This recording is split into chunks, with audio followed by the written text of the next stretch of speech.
99% of metal bands are wearing all black on stage. Is there something in there like, well, if we come out in all white, everyone's going to go, okay, what's this? A lot of the comments are like, oh, he sings so well, but what the fuck is he wearing?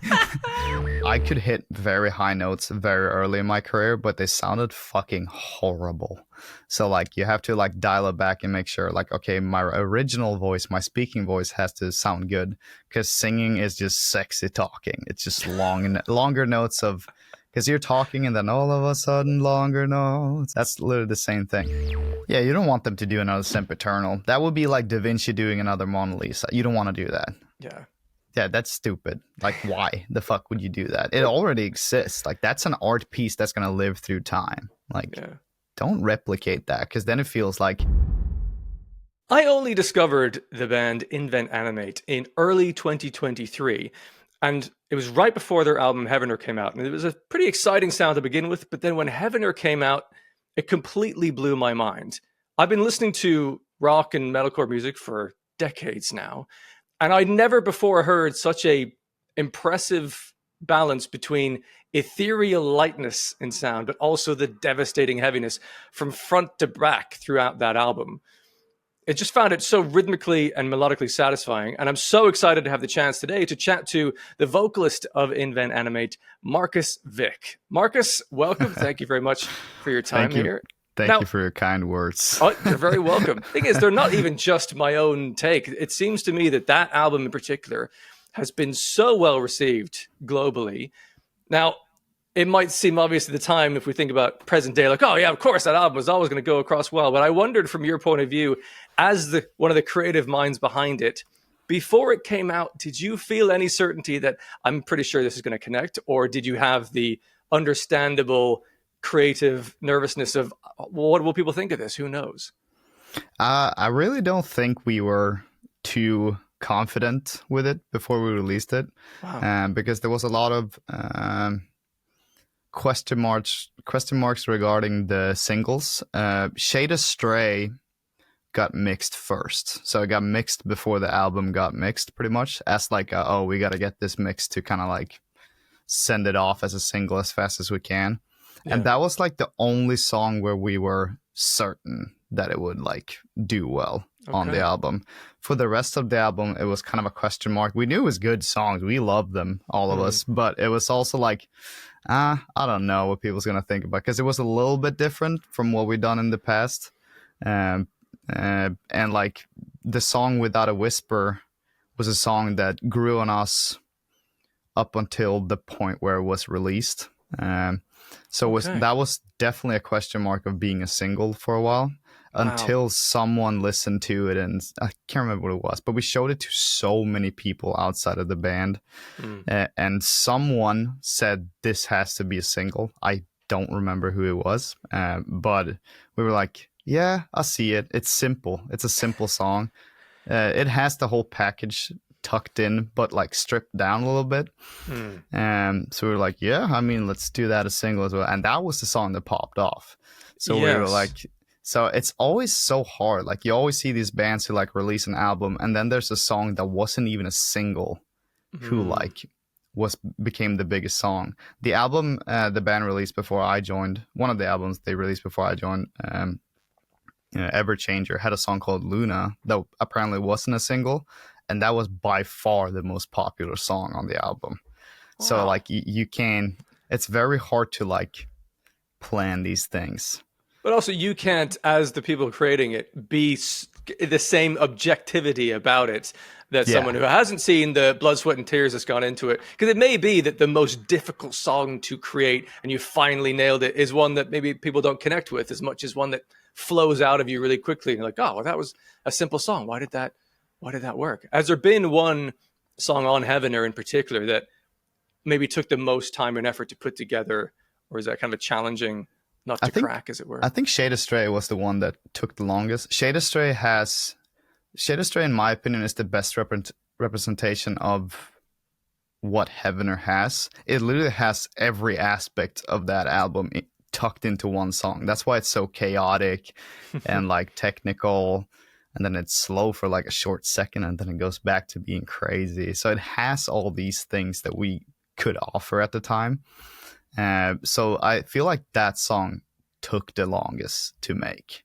Right. And then you have these simpler songs like Without a Whisper, and on the deluxe, Heavener took like a day to like write Really? the first idea of it. So it's very hard to like, I don't know, kind of like know at the end which song is going to be the song a little bit.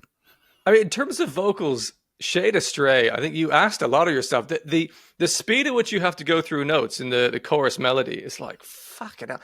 Like, there's so many opportunities when doing that, especially live, to miss one of them on the way down. Like, did you write that because you kind of heard it in your head, I want this melody to go this way? Or were you sort of as well trying to push yourself in some fashion for that melody? We collaborated a lot with Landon Tewers from the Plot and You on that album.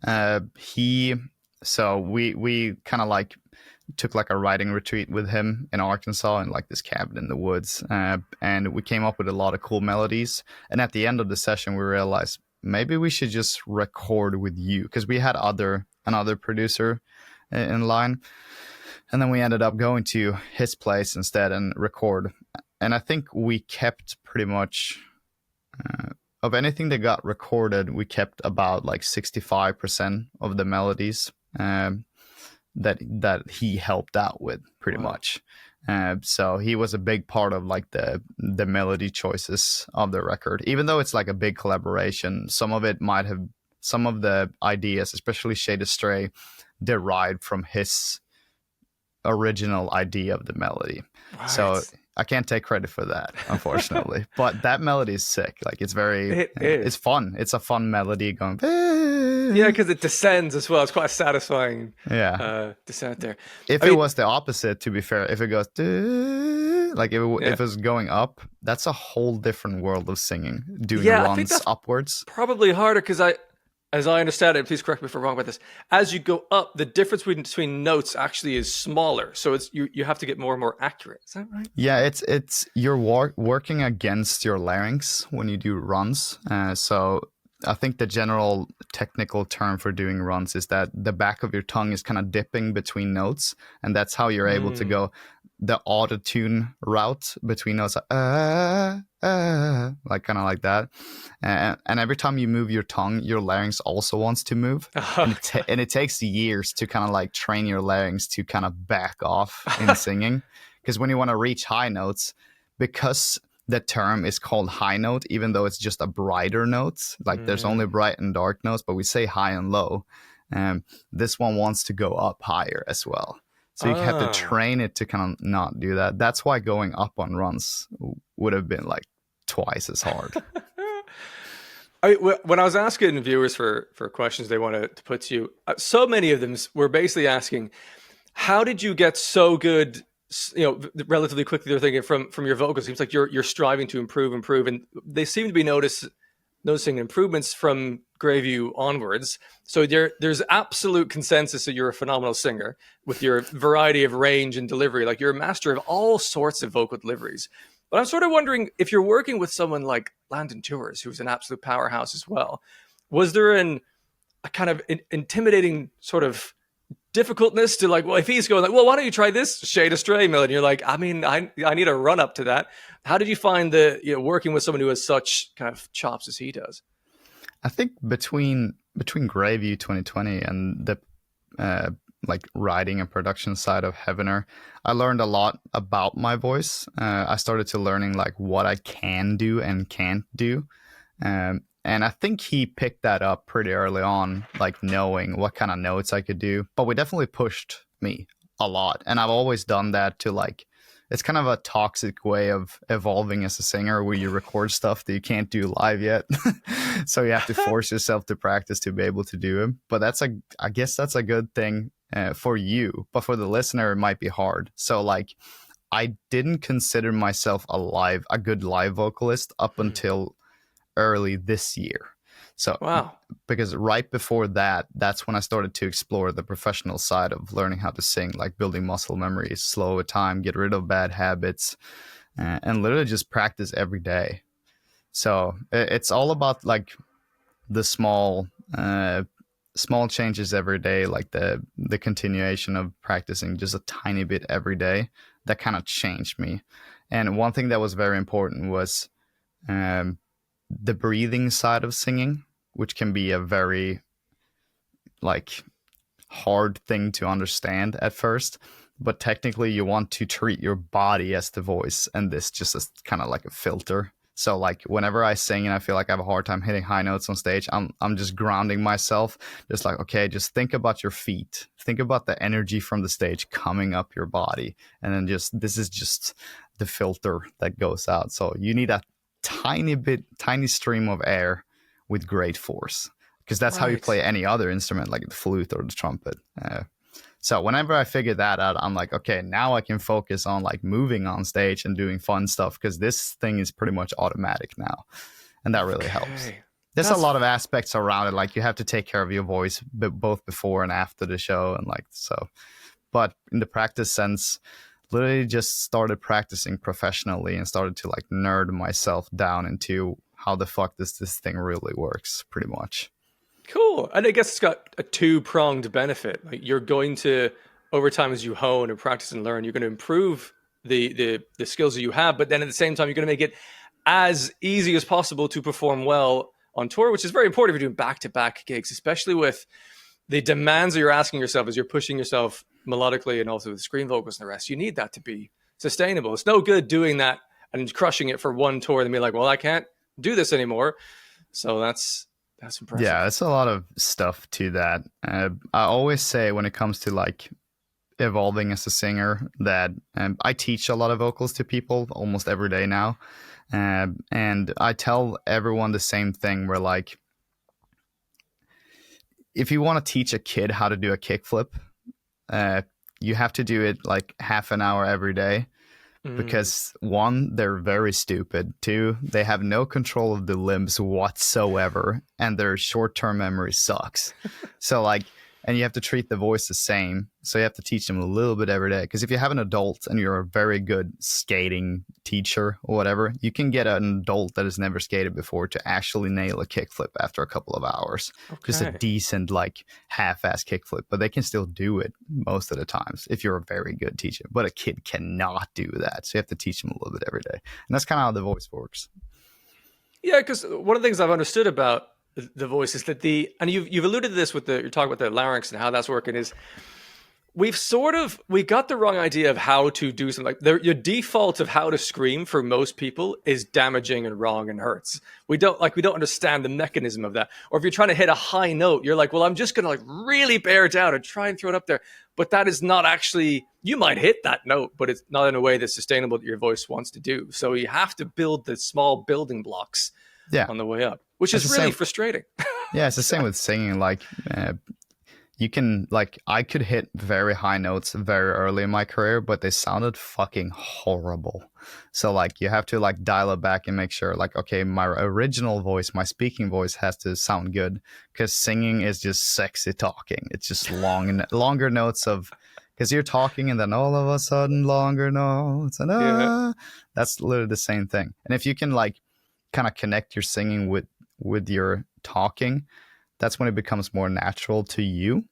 So you're not forcing yourself to sound a certain way. And then you can build off that and create a style and change it a little bit as a stylistic choice, but it should never be like the standard ground you're standing on. When was the first moment in your life when you went, I think I want to sing? Maybe something I can do or would like to learn to do? And also, when did that become in a metal band, which is a whole nother commitment to try and do? I think I was hanging out. I'm from a tiny fucking town of like 6,000 people. And we had like this youth center where everyone was hanging out almost every day. And there was like a rehearsal space in the basement of that where there was like a couple of guys that I knew, like my friends, close friends, that were like playing covers together. And one day, I think they just asked me kind of as a joke, like if I wanted to join in and do something. I was like, yeah, I can do something. And I was listening to metal, kind of like, that was like around the time when I discovered Parkway Drive. I think it was 18 or something. So we started doing like covers of that and other stuff like Avenged Sevenfold, the Volbeat and shit like that. And I literally just threw myself into it. Never had done anything like it before. So just trying to like mimic it from the start. And then it took like 2 years or something until I realized, okay, we want to do this something with this. We started a little band and like we started recording and all that stuff. And then slowly up until I would say early this year was when I like the first time where I kind of like, okay, maybe I need to dive super deep into this and really try to teach myself. That's wild that it was this year. That is very post Heavener. Yeah. And yet, like, the vocals on there are wild and really, really great, man. So that's cool. I mean, so I saw yourselves live earlier this year when you're supporting The Plot and You. I was at the London gig there. And I guess going back to what you were saying before, I was so impressed by the visual dynamics. So not even just the vocal side of things, but you're throwing yourself around and doing like kicks and the rest. But then also, I think I described it as you're sort of crouching down almost like a hedgehog for like the smaller parts. Are you watching recordings of your live sets and figuring out, oh, actually, I'm not displaying visually what I'd like to, because we think usually if we're on stage, we're headbanging like crazy. You watch it back, we're basically doing this. So how have you developed your kind of command of the stage in that way? I think I've always watched the game tape. You got to watch the game tape, you know? And we have also, like, for every show, we have like live recordings done from front of house that we can listen back to if we want to, just to kind of like see where we're at and what we need to improve. And when I started figuring out like how to become more of an automatic vocalist where I don't have to think about this too much, it opened up the possibility for me to like express myself visually on stage. And like, that's when I started to like, okay, what I do during this part, I just try something today. And then I watched the game tape and see how it looked, kind of vibe. Yeah. So literally just trying out stuff. But as the band grows and we get more production and just literally just a bigger chunk of money that we can spend on this show, you have to start to kind of cooperate with the lighting aspect of things. And like, you have, if I need to crunch down, like you said, the lights need to be on me. Right. Where'd he go? He's just in the dark. Otherwise I'm crunching down and like half of the crowd is like, what is he doing? The other people is standing up. What is the point of this? But if the lights are pointing at me, all of a sudden they're like, oh, they did that on purpose, you know, right? So it's stuff like that. Yeah, for sure. That would be a cool moment, actually. If you suddenly crouch down, everything else goes black on stage, just like one spotlight. Like, oh, shit. That's kind of the idea. Yeah. You want all the lights to just point at you a little bit. Yeah. Another couple of things visually that I enjoyed was the fact that you were all wearing white. And I was wondering about the decision behind that. Obviously, there's the concept of like Heavener and heaven and white. I can see the link there. But also as part of this sort of to stand out as the antithesis, because 99% of metal bands are wearing all black on stage. Is there something in there like, well, if we come out in all white, everyone's going to go, okay, what's this? How do I pay attention? This is interesting. I think the general idea for it was we made these custom clothes for the Immolation of Night music video. And that kind of sparked the idea of like, okay, we should wear something like this on stage. And then we just slowly crafted it into what it became. We have big plans on like going absolutely fucking crazy on that aspect in the future. Nice. Just kind of like, because I ended up in a place where I had like these massive pants and then a crop top and like some glitter linen stuff under it and a jacket in the first two songs. And we started to realize that, oh, it helps. Like, it's actually something that people enjoy. Because like a lot of the comments are like, oh, he sings so well, but what the fuck is he wearing? And like stuff like, and like our front of house guy keep hearing these like elitists standing next to the front of house and like saying like, oh, what does he look like that looks stupid. And it's just funny to me. That's fantastic. But like most of the people are like, I get message after every show about people, mostly girls, who are like, where the fuck are those pants from? And I'm like, oh, it's a secret, but it's really just like ASOS or something cheap. Nice. Yeah, because I was up at the front because I was getting footage in the photo pit. I'm just like, it's actually really glittery. It's a really shimmery, lovely outfit you've got up there. Yeah, it looks sick on camera. Certainly. And I was chatting to Marcus Bridge from North Lane recently. He was talking about their kind of stage attire is in some way getting sort of themselves ready. It's like, all right, I'm putting on my lanyard, my stage gear. Like, now I'm in the mode. So it must be quite hard in the world of touring where it's a lot of hurry up and wait for ages to then be like, right, you're on. Okay. Well, what are the things that you're doing to get yourself to the level of running on stage? And I can't remember what you opened with, but it's something like Immolation of Night. It was just absolutely a ripper. I think it's Sleepless Deathbed. We've been opening with that a lot. I think we did that in Europe. But yeah, it's my whole pre-show thing. It's different for everyone. Like me and Brody, our drummer, for example. Brody takes a lot of time on the practice pads, just kind of warming himself up, getting himself in the correct position. For me, it's like waking up voice, warming up voice, activating range, testing out everything, and then do screaming warm-ups. After that, I am like, okay, now I can relax for a little bit, get dressed, do my hair, make sure everything looks good, make sure the microphones works backstage because it's wireless, all that shit. And then I just stand there, like, depending on how fast the whole warm-up getting dressed thing went.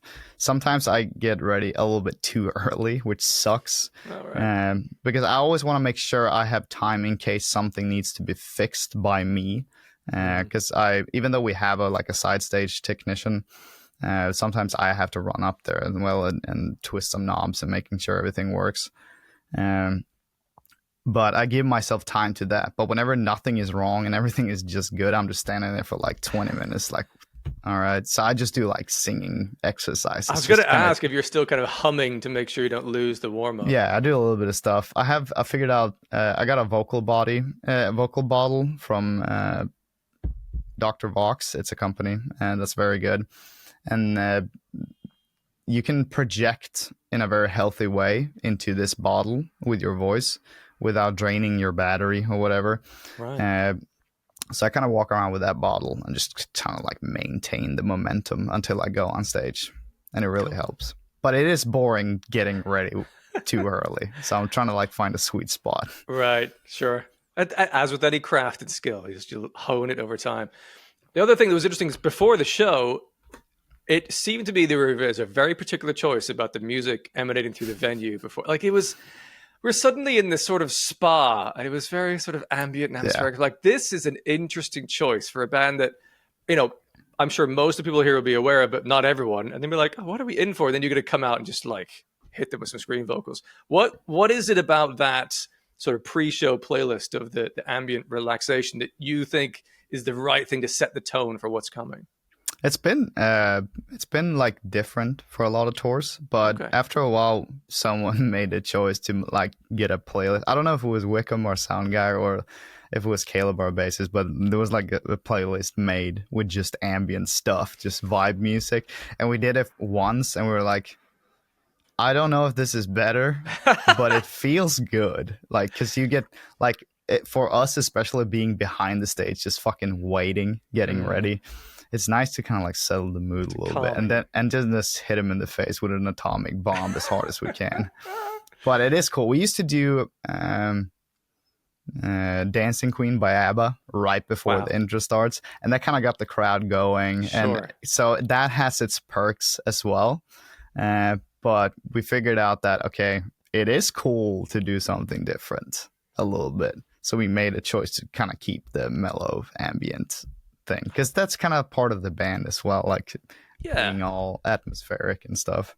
Yes, it hints at the ethereal kind of light moments, as I mentioned before, that will come at some point. It sort of also hints that this band is very considered about what they're doing. This is worth your attention, so get ready. That's very cool. I also, at some point during the Plot and You set, I noticed you on the side of stage.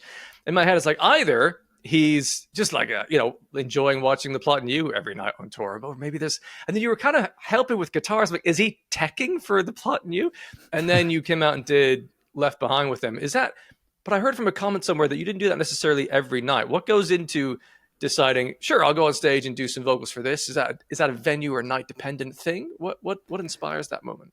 I think it depends on two things. One is, how much did our show affect me? Do I need to actually do my cool down exercises, the laryngeal massage, and go to bed? Or can I like vibe out and sing a couple more songs if I want to? And it also depends on like how well the setup of the Plot and Use production went that day. if they're having RF issues, for example, the in-ear pack that I usually use the technician's one. If he decides that, okay, we're having RF issues, like on his pack, and like it might become a problem for you being on stage, or like, yeah, it's a risk. Yeah, it's a risk. Or like if the show is very small and like I feel like it's kind of half not worth it a little bit. So you kind of have to pick your moment. But most of the nights I did it because it's fucking fun and I love the guys in Plot. So yeah, and it's a fantastic song as well. I think that's still I've loved a lot of their songs. That's still my favorite. The chorus in that it's is one of the like, best ones. Yeah, I think when they released, I think when he showed us, actually, we were in his studio. We were like, wow, this is different. It has this like holding absence vibe to it. I was getting as well, like 30 Seconds to Mars. Like there's something yeah, about a little that. bit. Yeah, that's true. Yeah, it's very good. He's such a fucking good songwriter. It's crazy. He's a beast. And they're doing some really interesting stuff. They don't seem to be, well, I guess they're sort of pseudo EPs, right? It's not really, it's like single across this year. It's just like putting out music that he wants when he wants. And it seems he had an idea of doing something like this. And I guess, is it Fearless? Yeah. Yes, Fearless Records. Yeah, they were like, yeah, I mean, everything you've done so far has been good. Why not tag along with this? And they just allowed him to do it. And I think as a sole songwriter for Plot, I think he does everything. I think that's kind of like a relaxed thing for him, because creating a whole album takes a lot of energy and like commitment, and then sitting on the fucking album and then spending like half a year wondering if it's good enough before it gets thrown out. That leaves a lot of emptiness between the releases, and Plot decided that they need to keep the momentum up, I guess. And it's a very smart way to do it. And then you can do a music video for every song if you have the budget for it. And I mean, obviously they have. And it really just keeps a great momentum going. And instead of like a slow decline and then a fucking bomb with an album comes out and a slow decline bomb, you can have this like slow rise instead, which is cool. I feel love that you give every song a chance to breathe and have the right attention given to it. Yes. No song is a filler because they're going, this one on its own is worth your time. I think that's great. Yeah, it's nice because they like, I don't know, I feel like people connect with the songs itself a lot. And in the end, in my opinion, a lot of people disagree with this, but I feel like the songs itself are the thing that should be connected with. The album as a whole is a cool thing, and it becomes this cool, massive art piece with a lot of content. But in today's day and age and short attention span, people need the fucking... So it's a smart move. I'd even wonder if it's about the short attention span or whether it's also the access to so much music available. It's just like the options are so rife that it's if you have a song with an album that is designed to be a more connected, relaxed, ambient thing, people are more likely to be like, this is great, but I know I could at the same time be listening to some new banger by so-and-so over here. It's probably a harder thing attention span-wise. And the more you work on an album, the bigger the pressure goes of this big investment you're making in your time and your energy and finances. Like, this needs to work. Whereas you can, I guess, experiment here and there with singles. Are you thinking about changing the way that Invent Animate releases things in future based on your take on the benefits potentially of doing singles and the way that the Plot are doing? I think inevitably we might switch it up a little bit. There might be some other concept of releasing music that we will do in the future. And then slowly you might end up in that place where like, okay, we're going to do this whole single thing instead. I think it all depends. I mean, you got it. It's like a risk that you have to take, obviously, but like no risk, no reward. But it's also like us kind of enjoy the concept of an album as the art piece still. But I guess inevitably, as I said, like we might end up in that place eventually. I think it's a lot about money. Like, can you afford to do that? Because it's very expensive and it's so complicated for a label to kind of monitor and like fund that kind of release Yeah. stage, like the way of releasing music. Because instead of one chunk of money, now they have to distribute like smaller Several chunks. projects have to be launched, which Yeah, is and like for the books, for the business, I guess that's a nightmare. yeah. I saw a tweet of yours saying there's a big rising number in singers and screamers in the scene becoming insanely good live, and I'm so happy about that. I've noticed the same, and I think it's fantastic. I'm trying to figure out why and how that is. The only question mark that I have in my mind about it is there's also a rise in the ability for people to use like live autotune, for example, which I don't think is necessarily a bad thing. Right? These can be aesthetic choices at times.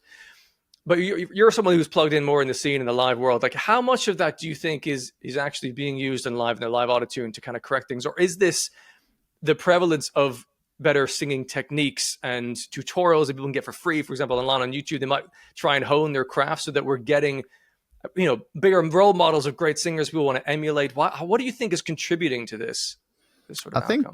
I think one thing that did contribute that everyone has seen and was very open out there is that this whole concept of like vocalists trying to prove themselves on YouTube, like, hey, I can do this in one take kind of thing, which is good and bad because people expect that from everyone now, and everyone does not. Like, I don't want to do that. I don't want to do a live one take of a whole song. Like, in my head, there's no point to it. Come to a show instead. Yeah, you do that every night on stage. Like, watch a live clip, like it, because then you can see me move as well and see me like trying to like balance the whole show with the performance.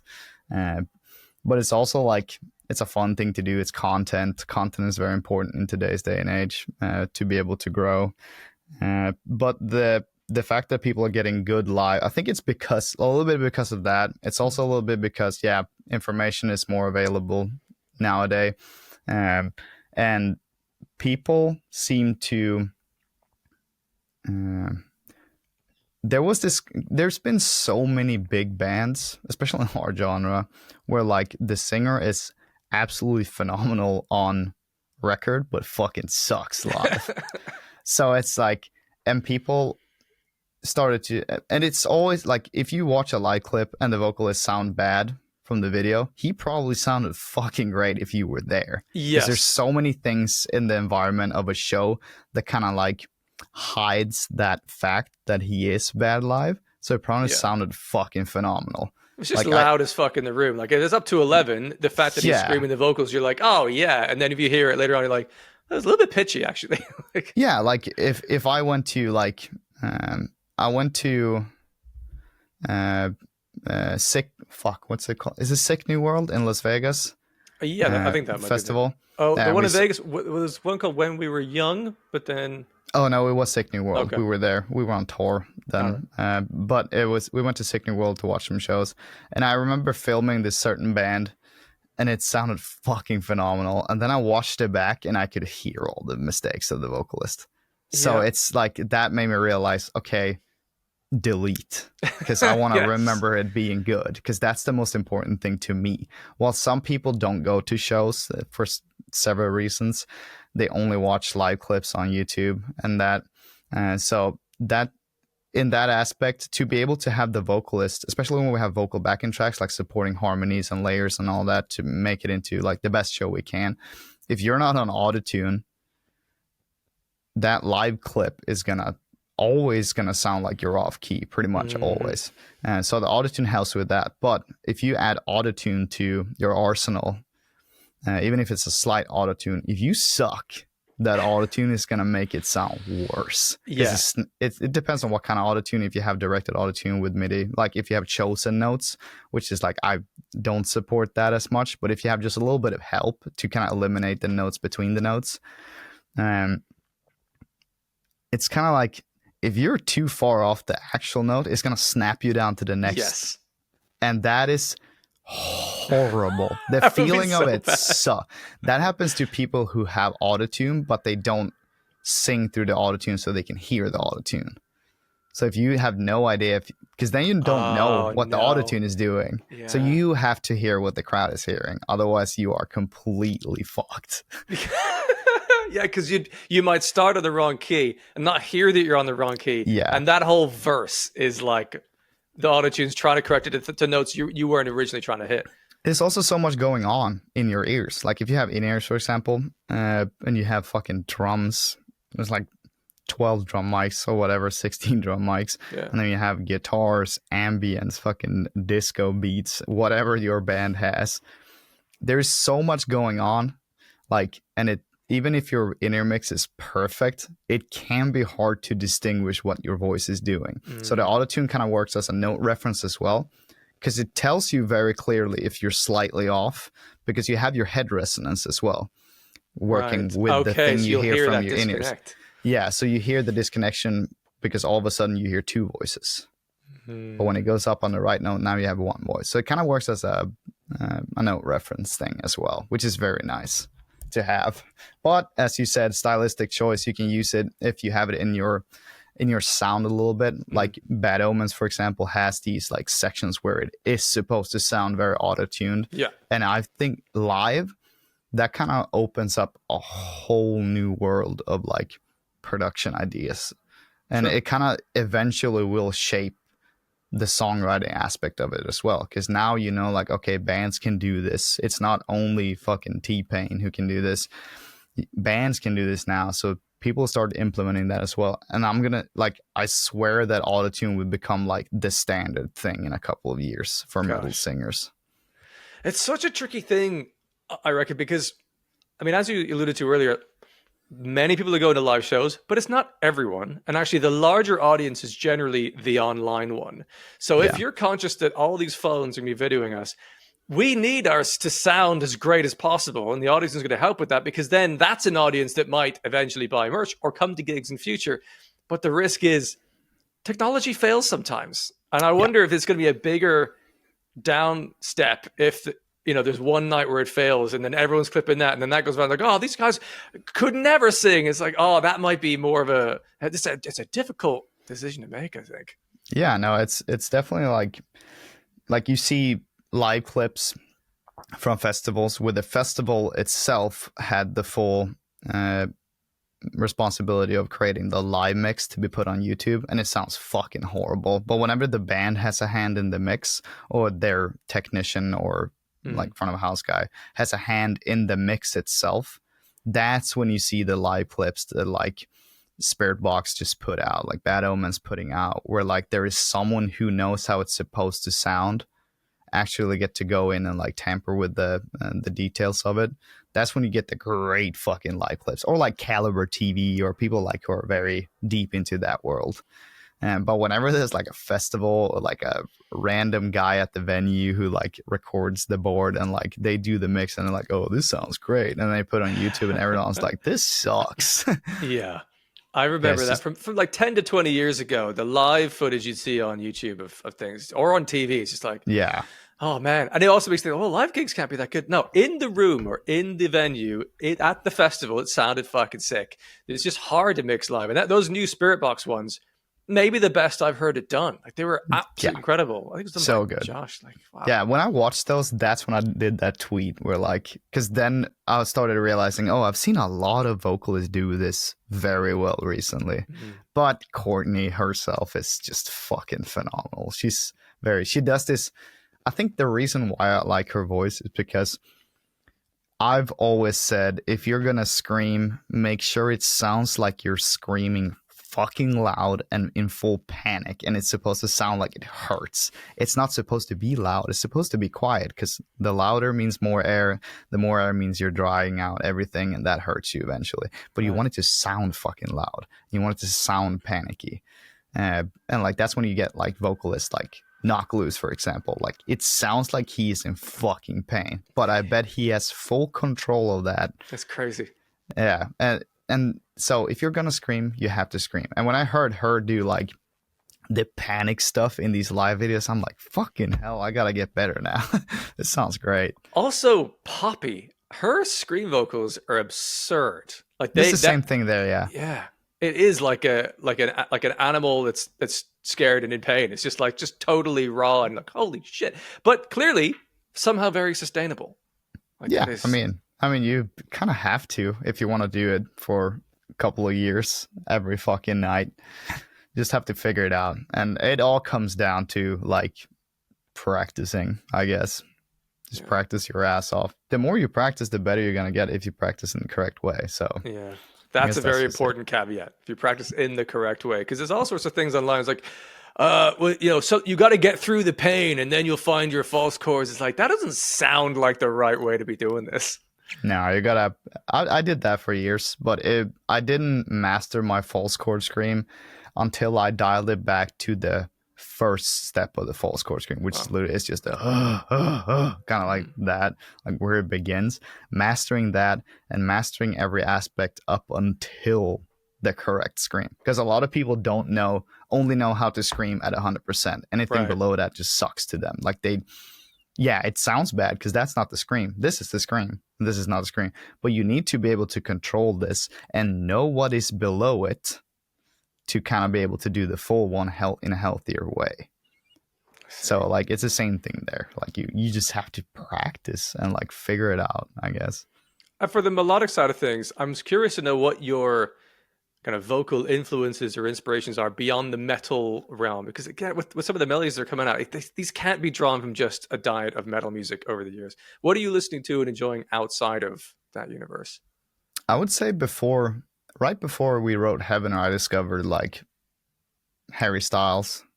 Listen to a Okay. lot of Harry Styles. He's a big influence in what I do now.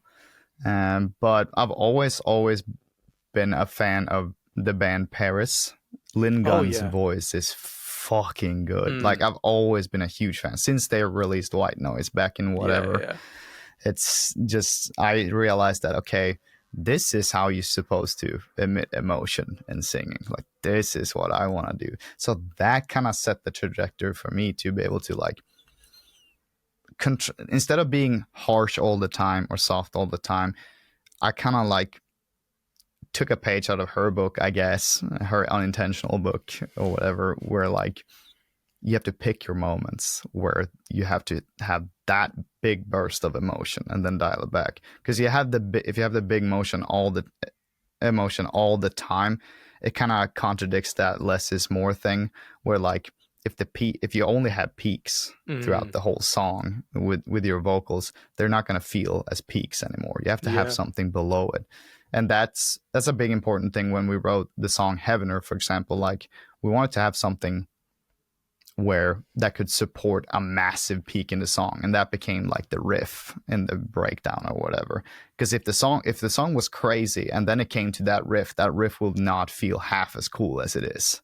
Yeah. So like, and same thing goes for vocals. You have to think about that for vocals when you write it as well. Like you have to choose what kind of emotion will support that big fucking emotion at the end or whatever. And Sleep Token, for example, is a great influence for that. Like they write this whole song that goes like this and this at the end Yeah. and just stays there pretty much.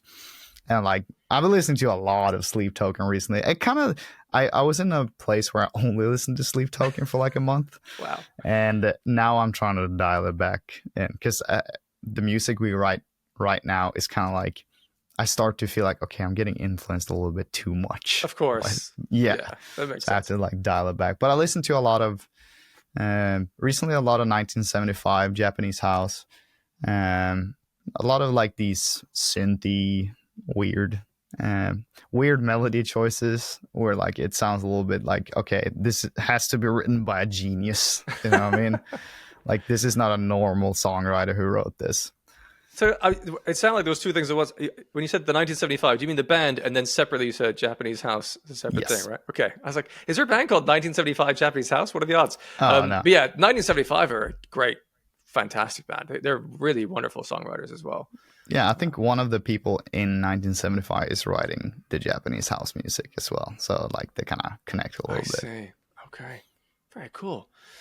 Is there a typical way that you are writing and constructing music as Invent Animate? Because if you're based in Sweden and they're largely based in the States, are you pinging demos back and forth in the modern era to do that? And are you in somewhat influencing the structure of songs because it might make sense lyrically and vocally, or the songs being built instrumentally and then you're putting your flavor over the top? What's the kind of process for yourselves? I feel like the process is different for every song. A lot of times it is, as you said, like they write a cool instrumental. We put vocals on it. We realize, okay, for the vocals to fit, we have to change this in the song. You got to kind of go back and forth a little bit. But for the aspect of me being on the other side of the damn ocean, we now have the opportunity to like, okay, like for example, now I'm leaving for the States in a couple of weeks just to be there for like 2 weeks, just to write music. And then I go home over the holidays, sit on the songs a little bit, work on them on my end, send it back and forth. And then I go back and home, just trying to figure it out. Because next album is probably going to be completely produced just by us. So completely self-produced. Because we're in a place where we can do that and we kind of enjoy doing that as well. It started with me saying no to recording screaming with anyone. I was like, I don't want to record screaming with anyone else because every time I do that, my voice gets tired. But every time I record myself, for some reason that I don't know, my voice just works for 5 hours straight. So, and then we were like, okay, let's record guitars for this project. And then like, okay, now we're recording drums ourselves for a new project, just kind of like all these things, and now we're in a position where we can produce and create a great pre-production mix for it as well to be sent off with the real mix and master. Nice. About that, singing, screaming differently in different environments, this is a weird side quest for a moment here, but I wonder, there's something different about the environment you're in and what that does to the body, because there was a study, I can't remember who did it or why, but it turns out if you drink alcohol at home, for example, your body will respond to it to a certain level that is different from if you're drinking alcohol in a house party or in an environment you're not used to. Similar if you're taking drugs, the same thing. And that's why there were stories recently, years ago, like celebrities or so, we overdosing in hotel rooms. It's like, well, how has that suddenly happened? They might have taken the same amount that they normally take at home, but the body responds differently in a different environment. I wonder if part of that is, even though in your head you might be like, I'm just doing vocals in a booth, it's the same thing. There's something biologically not well understood perhaps about the environment and how that affects the way that we deliver things. I think regarding that question, like if you want to go to the biological details of the body, I think you sleep the best at home. And sleeping is the only time where you actually heal, especially during like REM sleep. So like a lot of vocalists do this thing where like, hey, I'm going to sleep 12 hours every night and they don't need to warm up their body, like voices or do cool down exercise, because they're sleeping they're healing so fucking much that they are allowed to break themselves down on stage. So a lot of people do that. But if you can't, you also have to like, it's all about fluid distribution. Like you have to drink a lot of water to be able to maintain your voice. But with the alcohol side of things, I realized pretty quickly that me drinking alcohol kind of stopped my healing when I sleep. So I stopped drinking on tour, and now I haven't had alcohol in over a year at all. So it's like you had to like find these little details by trial and error, kind of. But I feel like my job, because I've learned so many weird, quirky things that works for me, I have to pass it on to other people that haven't had time to do the trial and error. Because if you do trial and error for a certain amount of time, there is so many bad habits, especially with singing, like in the realm I'm in, where like if you keep up these bad habits for too long, they are going to affect you negatively. So like kind of like pinning down these bad habits, trying to prevent them from ever happening in the beginning. That's why I do like vocal lessons to people, trying to like make sure they do the correct thing from the start. That's great. That's a wonderful, because otherwise you're going, well, I like to learn the hard way, so you have to too. It's like, well, what if we could actually help each other, save each other a bit of grief? And then the whole rock and metal universe could benefit. Sounds great to me. One thing that's interesting to me is that when it comes to writing lyrics, the hardest thing back in the day used to be like, well, I have a thing I want to say, but how do I make it all rhyme? And I'm wondering, these days, the hard thing might be in the metal universe where you've got breakdowns or big moments. If you want to have a big call out moment, it's figuring out, I have this thing I want to say, but I really want a big moment to land. When you have kind of massive call outs like shouting, I am enough in Immolation of Night, does that happen to just line up as you wrote it and then it happenstance into that moment? You then have that lyric and then you sit in that sound for a while? Or are you trying to as you're writing lyrically, deliver a punch at the right moment with the words when they kind of end up in that structure. Does that make sense? I feel like recently, in the past 2 years, I feel like I write like the rhythm and the cadence of the screaming. I write that before I get the words. So I kind of like just sit with this mic and just like whisper in like rhymes that isn't most of the time not even real words, just like fake English or whatever. And then I like trying to take whatever lyrics I have, or I write lyrics to that to kind of fit it in a little bit. And just trying to make sure. And on the rhyming aspect of it all, there's a fucking website called Rhyme Zone where you can actually check rhymes if you want to. So like it is, I feel like it is simple, but it's hard because sometimes you have this one line where you love, but it doesn't fit at all because there's nothing rhyming to it. The cadence is wrong. Like you try to reshape this thing, but never ever be afraid of letting things go at all. It's so important to like, okay, nothing rhymes with this. It has to rhyme because that's how I wrote the melody and I want it to be that way. Just get rid of it and write something new. Put that to the side for another time because it might fit at the breakdown or whatever in the song. Yeah, so it's all about doing that as well. And just kind of like, I am all for trying every idea, but I'm also all for scrapping every idea. Because if you can't try every idea to the fullest in context, that takes too much time. So you have to try them a little bit and like trying to imagine like how will it sound in the end? Like how will it sound as a finished product in context? So you develop this kind of like skill of like picturing something for what it can be instead. And I feel like whenever I started to focusing on that aspect in songwriting, it kind of helped me in life as well. It made me into a more of a positive person. Like if I encountered a person doing something bad, I'm like, imagining like, okay, but what if he did something good? You know what I mean? Like, what if maybe this can be something good in the future? Maybe I'll learn from this. So like, it really helps in that aspect as well. That's a great perspective. And I think I can connect with that in a way because I tend not to be that lyrically focused when I'm enjoying music. Certainly on first pass, I'm looking at the instrumentation and the overall sound and tone of expression and delivery and how that works as a sonic sort of journey. And I think that's what I've particularly loved about Invent Animate and the things that you're doing on your melodies and the rest is that the change in emotional gears you deliver sonically take me on the journey of like spine tingling moments throughout music, the same way that like orchestral music might do in their own way. And then later on you dive into the lyrics and you go, oh, there's a whole nother layer, and that gives it sort of repeatability. On the other side of that, I'm seeing that there's so many folks in the fan base that clearly connect enormously with Invent Animate and it's like a huge part of them and their life is emotionally kind of very connective.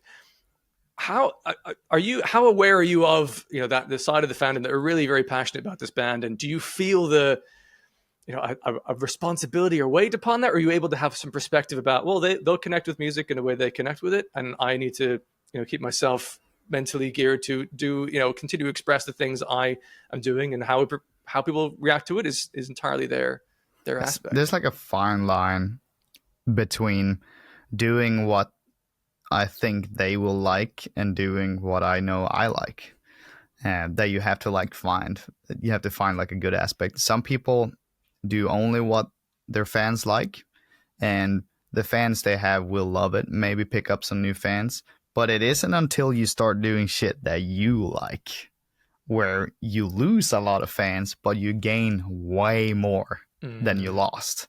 And that's how bands like Bring Me the Horizon, Bad Omens, all these things just fucking pop off because you kind of like explore these new worlds and like passively creating things that has never done before.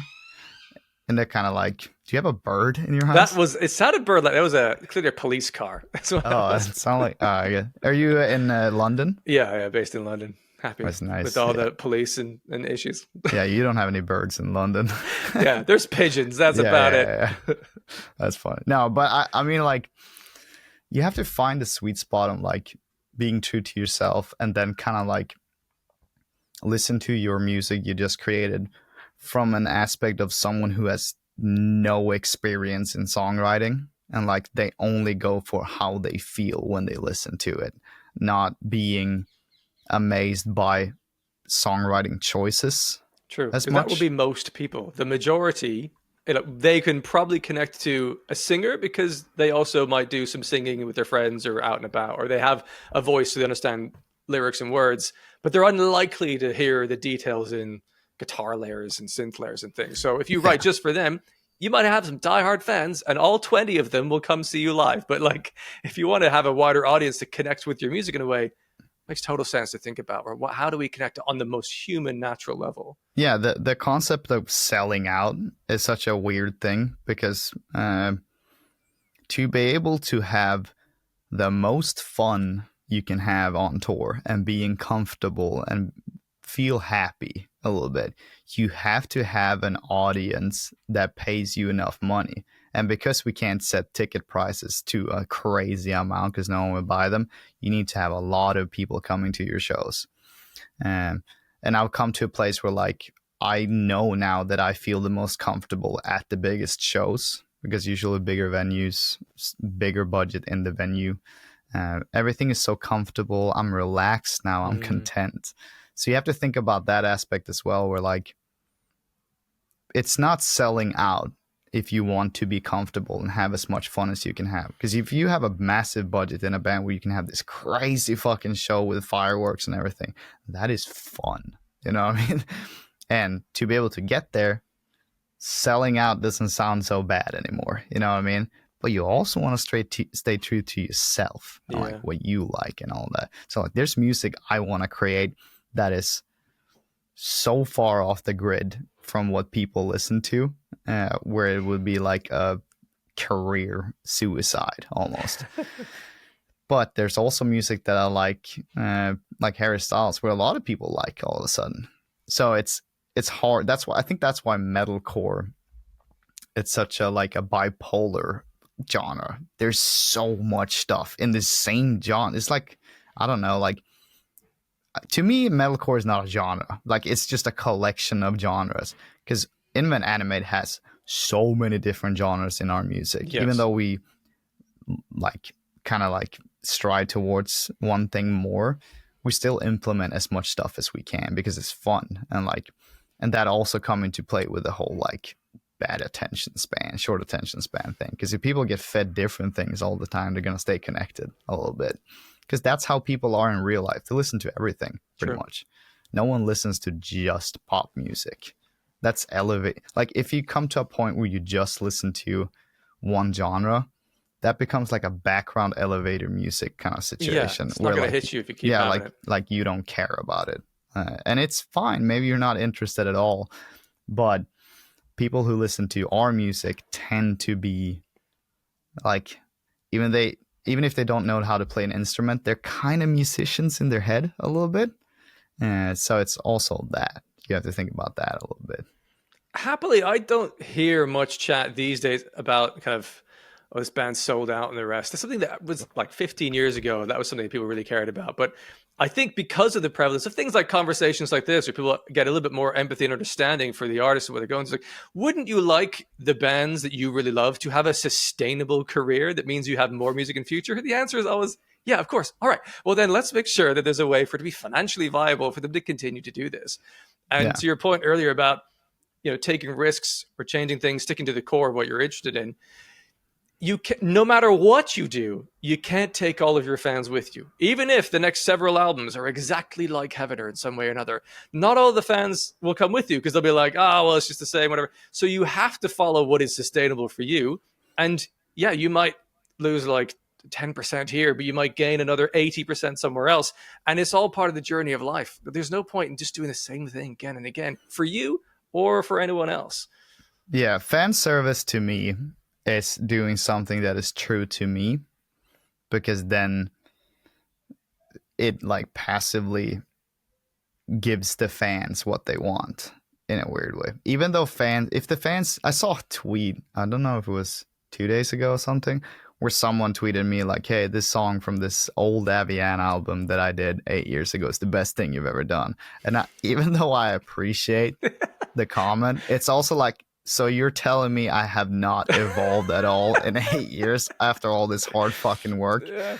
And like, it just makes me think like, yeah, they like that song. That one connected with them the most. I know that's what they mean. They don't mean it's the Yes. best thing I've ever. They're It's not saying you peaked a long time ago. Give yeah, up. no, But you yeah, can see how the interpretation might be that. yeah, and like, so I understand. Like, there are bands where like, yeah, you did that one song that I liked the most 10 years ago, and everything you do after that, like, I'm not a fan anymore of. You know what I mean? But I'm still a fan of the band. You know what I mean? And that song that I liked 10 years ago, it's not going away. And I know if they wrote more songs in that style today, I wouldn't like it. Yeah. That's so I funny. know that. Like, I've Yeah. seen bands do that. I've seen bands like, okay, this record did well. Maybe we should just make another record that sounds like that. They release it, and I'm like, I don't give a fuck about this song. Yeah. Like, so it's kind of like that as well. Like, music emits so much emotion. Like, it can create so much emotion in the listener. Like, there's fucking therapeutic tendencies in that. To a point where people become irrational in their thinking, because thinking like progressively has to be kind of without strong emotion. It has to be like a unbiased view when you have thinking like that. But if the emotions are so strong for a song you heard 10 years ago, of course you're gonna tweet that. You know what I mean? Yeah. It's That makes always like sense. that. Yeah. Yeah.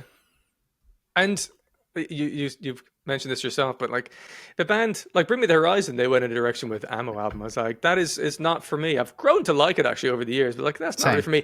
But you know what? Sempiternal still exists. It's not like they've thrown that in a fire. I can still just enjoy that, and maybe they'll come back around in future for my style. But also, if they don't, whatever. The core thing of this is that if you do stick to what is true to yourself, that is the very thing that made that person a fan to begin with. So if you were to suddenly stop doing that, it's like that would be a completely different choice. And that's the part I think people might miss. Yeah, you don't want them to do another Sempiternal. That would be like Da Vinci doing another Mona Lisa. You don't want to do that. Yeah. Yeah, that's stupid. Like, why the fuck would you do that? It already exists. Like, that's an art piece that's going to live through time. Like, don't replicate that, because then it feels like the band, like the artist itself is replicating art they already done a little bit. And that's It would devalue it. They would devalue the original thing. Yeah, like, and like, even though you and I sit here with critical thinking, like it's very early in the morning, like people don't think that when they're full of the emotion that the song originally gave them. So I understand that the point of view in that moment a little bit. Yes, emotional responses do battle against reason at times. A lot. Yeah, that's a normal human thing. How often does someone have like a difficult conversation, or next day go, I didn't mean what I said. I'm like, now that I've calmed down, like it's the same thing. Yeah, pretty much. Well, thank you so much for your time today. It is early in the morning here. We've got days to get on with. What could we look forward to in the world of Invent Animate? We had the Heavener. Be quick question actually. The self-titled. I'm sure you've had this before. The self-titled album track came after the album. I've never seen that done before. That was interesting. That was a weird choice. Yeah. How did that come about, real quick? Like, we wrote the song after the album came out. So like, and we were like, because I wrote a song very quickly. Like, they had an instrumental track, and I was like, if you switch these two parts out, I can write a vocal like this. And they did it, and I just took the thing in my pocket, just ran to another room, wrote the almost all the lyrics and melody in like an hour, just put it in there. And it had me screaming, "Stay awake, my Heavener." And we were like, maybe we should call it Heavener? Is that weird? Because it's not. And we're like, maybe this could be like like an afterthought concept of closing in the album into one song a little bit, and like kind of represents that. So we were like, yeah, let's do it. People will talk about it. It will be a fun thing.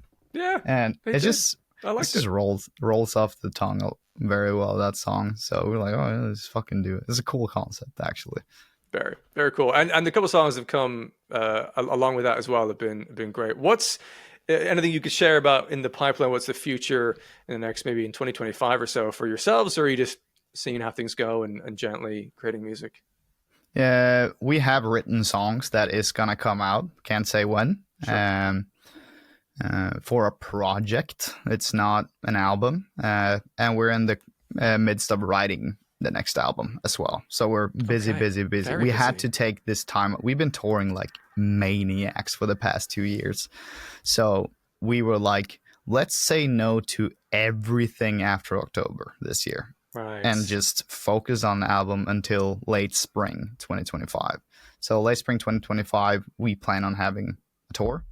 It's going to be massive. And after that, obviously touring a lot. It's going to happen again because our plan is to be able to create an album in this